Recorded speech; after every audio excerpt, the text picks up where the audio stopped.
So, ito na po ma'am, yung 5 unit po ninyo sa 2, 3, 4, 5. So, lahat po yan ma'am ay na-connect ko na sa Wi-Fi, tinesting ko na din sa data. All goods po lahat. Tulad nito. Yan. Gumawa ako ng existing kong account, pero tatanggalin ko din yan paglaon. Yan. So, testing tayo, transmit.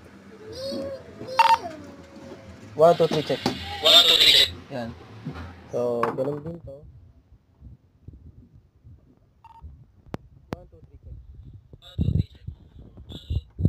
So, sa paglalagay po ng account dito, ma'am, halimbawa po, pagbukas ng unit, kasi tatanggalin ko yan.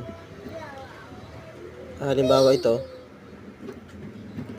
Ituro ko po pula muna kung paano siya i-connect sa Wi-Fi. So, ito. Punta kayo sa Wi-Fi LAN. Tapos, open nyo po yung Wi-Fi. Yan. Halimbawa yan.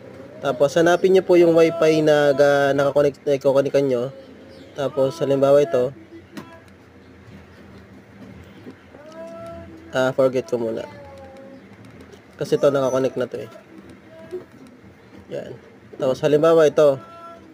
So, okay. Tapos, lagay nyo lang yung password. I-type nyo po yung password nyo. Ito, meron naman siya, yung nakabox. Halimbawa ay makisig yan. M. Tapos, A. K. I. S. I. G. Tapos, TB. So, yun po yung aking password sa Wi-Fi. Tapos, exit nyo lang, then baba kayo. Kung gusto nyo pong malaman, double check nyo, tapos show nyo ito. Check nyo, tapos ganun. Tapos pag tama, yan. Tama siya, proceed kayo, baba ulit.